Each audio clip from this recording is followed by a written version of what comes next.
Hello everyone. This module we will study about condensation. Essentially we will be focusing on Nusselt condensation, that is the condensation taking place on a vertical flat plate. So of course once we understand for flat plate we can extend it for circular cylinders and things like that. So for the condensation, why do we study condensation? See, if we just see these slides, so condensers, where all we come across condensers? Where all we come across condensers in power plant? In the power plant, condenser, water is boiled in the boiler and then condensed in the condenser. So you need condensers in the power plant and in oil refineries. Oil refineries. Oil is evaporated in distillation column and then condensed into liquid fuels. Evaporated in distillation column and then condensed to get either gasoline or kerosene and various variants. Next, desalination plant. Desalination plant. You first evaporate, water vapor is produced, you evaporate the seawater, water vapor is produced and by evaporation and then condensed from brine, that is salt water, and then condensed to get pure water, drinkable water or potable water. So condensation, so there are very many applications. I just stated 3 applications. So there are many applications wherein which condensation is very important. Condensation involves the phase change from vapor to liquid. That is the enthalpy. Condensation involves the enthalpy of the phase change to be removed by the coolant. So enthalpy of phase change is very large. Typically for water, HFG is of the order of 2.5 into 10 to the power of 6 joule per kg at atmospheric pressure. So it is very large. That means the associated heat transfer rates will be very large. So the convective process involved in the process of condensation is it's a convective process. The heat transfer is a convective. Heat transfer to phase interface, that is from vapor to liquid, is a convective process,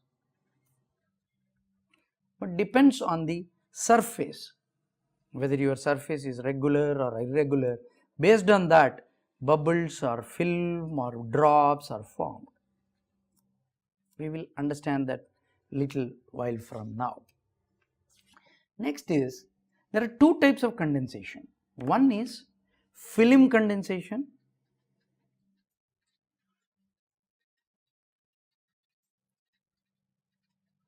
Another one is dropwise condensation. Dropwise condensation. Film condensation means if I just take a vertical plate,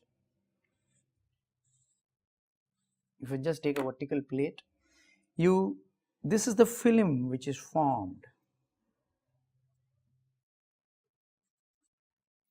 This is the film which is formed. So this plate might be sitting at 80 degrees Celsius. So this is the liquid film, because the wall temperature has to be lower than the temperature, saturation temperature, then only the condensation can take place. So this is film condensation. So the condensate, so in the film condensation, condensate, that is the water which is coming out, wets the surface. If we take the water vapor and forms a liquid film on the surface. which that slides down, causing mass flow rate because of gravity. Now the whole surface is blanketed by a liquid film, that is why it is called film condensation. The whole surface is blanketed, that is as if we have put a blanket on it, blanketed by liquid film. So this liquid film causes resistance for the heat transfer. Okay, the film thickness causes the resistance for the heat transfer between the liquid wall and the solid surface. So that is the resistance offered, and the heat transfer coefficients are generally very, very large. How large? Typically, let us say if you take a steam in a condenses on a tube, on a let's say 2 centimeter OD tube at a wall temperature, let's say at 300 Kelvin, and the film thickness would be of the order of 0.05 mm, and the heat transfer would be coefficient would be 11,700 watts per meter squared Kelvin. You see the number. Natural heat transfer coefficient was just hardly 5 or 10, and the forced convection you are coming across around 1000 or 2000. If it is water, you will reach around 2000. But now you see the number. It's of the order of tens of thousands, that is 11,700. If the condensate rate, if the condensate flow rate is small, then the flow is laminar. But if it is high, if this condensate flow rate increases, then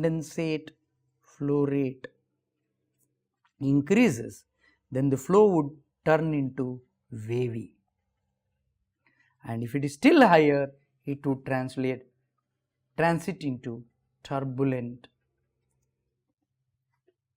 film. So you can have laminar film, flow as a laminar or wavy or turbulent, and naturally for each case the heat transfer coefficient is going to be different. In today's module, we are going to derive, assuming that the flow is laminar, what is the Nusselt number and what would be the condensate flow rate which would come, because that's what is the engineer is interested only in the condensate flow rate while he is designing the heat exchanger. So, but the next one is, if you just see, so if you drop wise condensation, we will, in the drop wise condensation,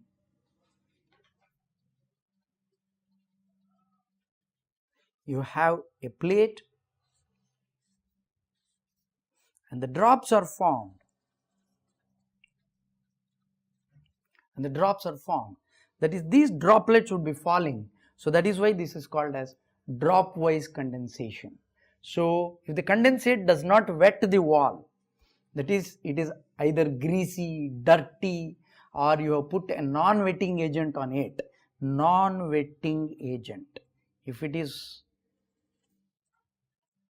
dirt or some grease is there, the droplets are formed, blanket is not formed, the droplets are formed, and then these droplets coalesce and condensation take place, and then these droplets start falling, and they start falling down because of by virtue of droplets will fall down because of the virtue of gravity. So this is what is called droplet condensation, and naturally the droplet condensation would create less resistance because it is not a whole blanket, and heat transfer rates, generally heat transfer rate of film condensation is less than by 10 times, or heat transfer rate for the heat transfer rates more than 10 times are associated with the drop wise condensation, approximately 10 times than the film condensation. It's a too coarse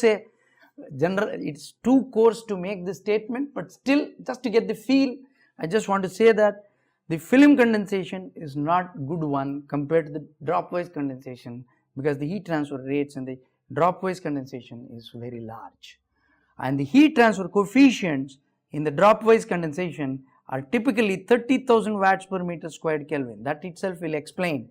I had just told typically H was 11,700 for film wise. For the dropwise, it is 30,000 watt per meter squared Kelvin. So generally we prefer dropwise film condensation. This is preferred. But can I sustain? What do I mean by sustaining? Because to make the droplets, the non-wetting agent has to be continuously be there. So if the non-wetting agent is not there, dropwise condensation will transit into film-wise condensation. So it is very difficult to sustain the dropwise condensation. So generally the condensers are designed on the basis of film condensation. Because even if you design it for dropwise condensation, you are not sure whether you can sustain. So as a conservative estimate, you would settle down for film wise condensation. So now let us take up film wise condensation. So in the film wise condensation, laminar flow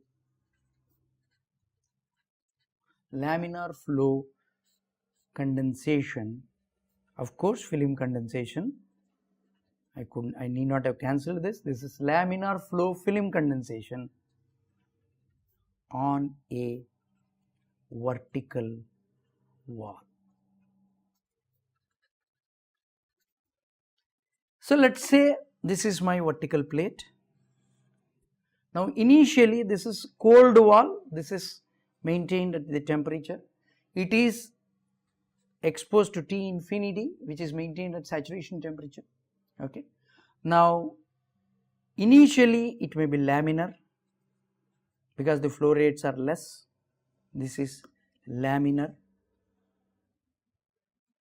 but it may transit if the flow rates increase to wavy,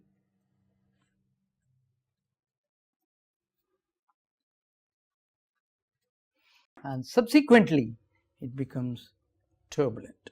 So this is turbulent.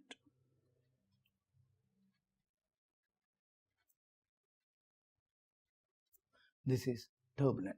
So if I were to plot, actually I am going to take a little, if I were to plot the velocity, vertical velocity v in the downward direction, this is the x and this is the y. Actually interestingly I am going to choose, this is my x and this is my positive y I am going to choose, okay, because that becomes a little easy to derive. So I choose that way. So if I choose that, so you have till the film in the liquid, you have the velocity increasing, this is the interface, this is liquid, and your vapor velocity might be very high. Your vapor velocity will increase and then come to 0. This is my vapor velocity. So that means you will have interfacial shear stress, because there is liquid moving and the vapor moving, there is a shear stress across the vapor and the liquid, that is the interfacial shear stress. But taking interfacial shear stress in the first go, it will be difficult. We will be, while deriving, we will be neglecting this interfacial shear stress, that is del V by del X equal to 0 is what, if we neglect interfacial shear stress, del V by del X term we will be neglecting. So that this is velocity, and if you take the temperature, so this is T wall and this is T sat, and T sat and T infinity might be different, but let me take T sat and this will increase and then there will be a decrease. These slopes are different, and this is delta. This location is, let's say, delta, that is the liquid thickness, liquid film thickness is delta. So this is liquid and this is vapor. So the temperature at the liquid and the vapor interface is my Tsat, okay, and vapor in the descending jet is colder than the vapor reservoir and warmer than the liquid in the film attached to the wall, okay. So that is the temperature is increasing. So this is what we understand, but this problem per se solving would be difficult. So I would limit myself to laminar, and interfacial shear stress we will consider as 0, and I will take a linear velocity profile assuming that Tsat equal to T infinity, and let me state all those assumptions, and let us take only laminar flow. So if we take laminar flow, I am taking, the first thing is Tsat equal to Tsat at constant pressure, and the wall is, this is the vertical wall is exposed to this vapor, wall is exposed to a saturated vapor at pressure P, and the wall is flat. I am taking a flat wall, that is, and the wall temperature is maintained lower than the Tsat. If I don't do this, condensation cannot happen. This is the essential condition for the condensation to happen. This implies condensation occurs, and a thin film is formed, and I am assuming that the film is going to yield laminar flow. I am only considering laminar flow case, that is only the above this, okay. Of course, for this again I will have to redraw.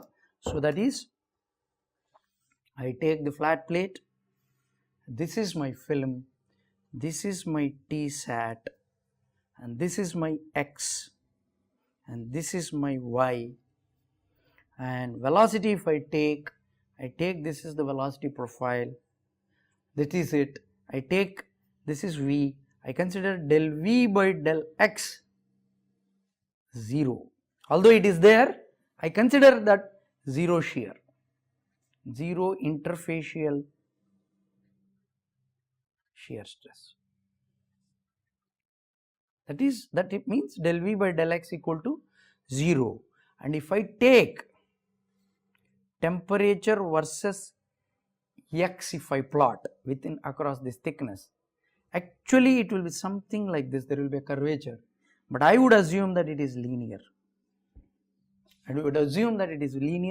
This is T wall and this is Tsat, which is equal to T infinity.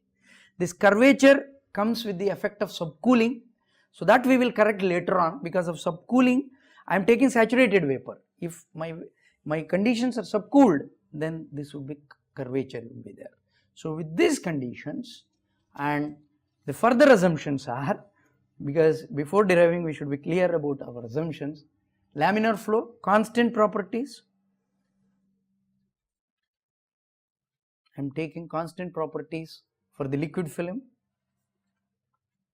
that is viscosity and densities, and we have taken it as pure vapor. If condensates are there, then there will be complications. We are taking pure, and shear stress is 0. I have taken del V by del X as 0, and I have taken linear temperature gradient.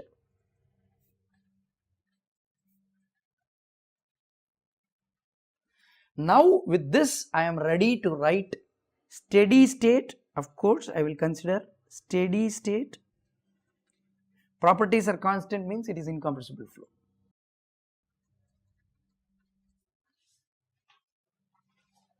Incompressible flow.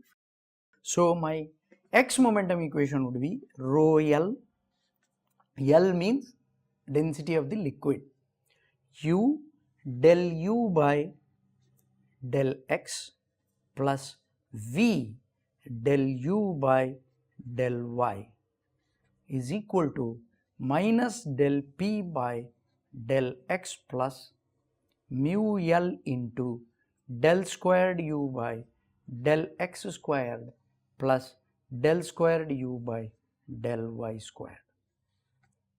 and rho L into U into del U del V by del X plus V del V by del Y equal to minus del P by del Y plus mu L into del squared V by del X squared plus del squared V by del Y squared plus rho Lg. Notice I have taken plus because I have taken Y positive. I have considered Y as positive downwards. Okay. So plus rho Lg.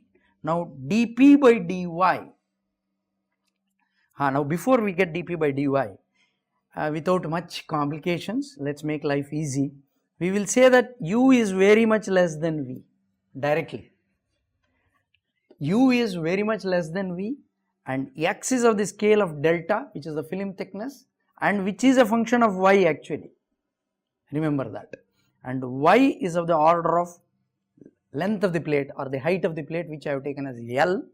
So because of this, I can neglect, because U is very much less than V, I can neglect X momentum equation. So what will I get? I get Y momentum equation, that is rho L U del V by del X plus V del V by del Y, and here del P by del Y can be replaced by rho V into G. Notice V, this is hydrostatic pressure. This is the outside pressure which is impressing on my film, like my boundary layer. So notice I am not writing minus again because my Y is downwards positive, rho V into G. So you get minus rho V. So that is, you get minus dou P by dou Y. So this becomes minus rho V into G. Sorry. So this is minus rho V into G. So you get rho L into G is already there. So you get rho L minus rho V into G plus. Now you see the scale of X is delta, the scale of Y is L. So this term can be neglected because delta is less than L. So you can write this as mu L del squared V by del X squared. So this is my Y momentum equation. You can call it as boundary layer equation. So what is this term representing? This term represents inertia.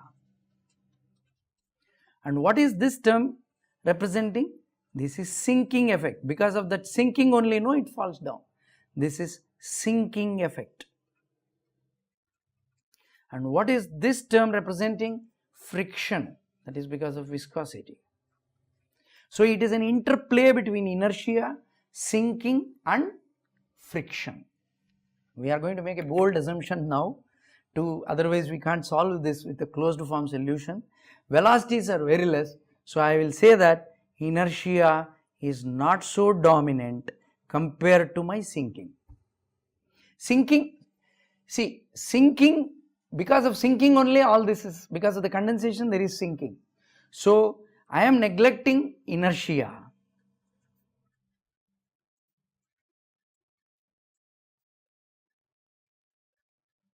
So if I neglect that, sinking effect is balanced by the friction. So you get mu L d squared or del squared V by del X squared plus rho L minus rho V into G is equal to 0. Rho L is density of the liquid, rho V is the density of the vapor, just for reminding. What are the boundary conditions? At X equal to 0, V equal to 0, and at X equal to delta, that's what I said, right? Interfacial shear stress is 0.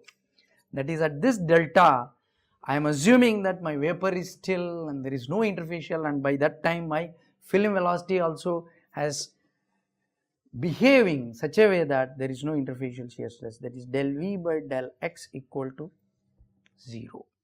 So let me integrate this. Mu L del V by del X plus rho L minus rho V into G equal to C1. Again integration, mu L V plus rho L minus rho V into G. Here it is X. This becomes X squared by 2 equal to C1X plus C2. Now at X equal to 0, V equal to 0. At X equal to 0, V equal to 0 implies that C2 equal to 0.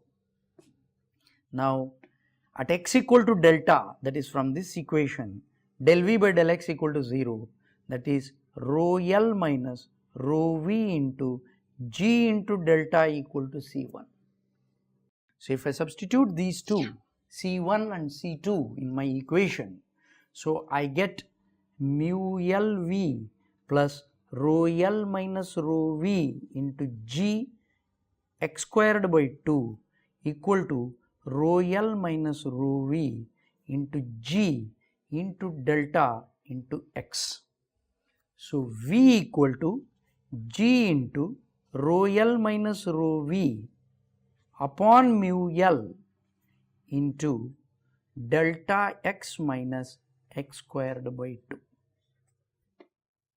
So now if I take G into rho L minus rho V upon mu L, if I take out delta squared as common, I get X by delta minus half of X by delta squared, that is my V. I cannot be very happy about this equation. Why? Because on the right hand side delta is still an unknown and it is a function of Y. So in the next module, let us derive the delta, Nusselt number and the heat transfer coefficient. So for this module, we will stop here. Thank you.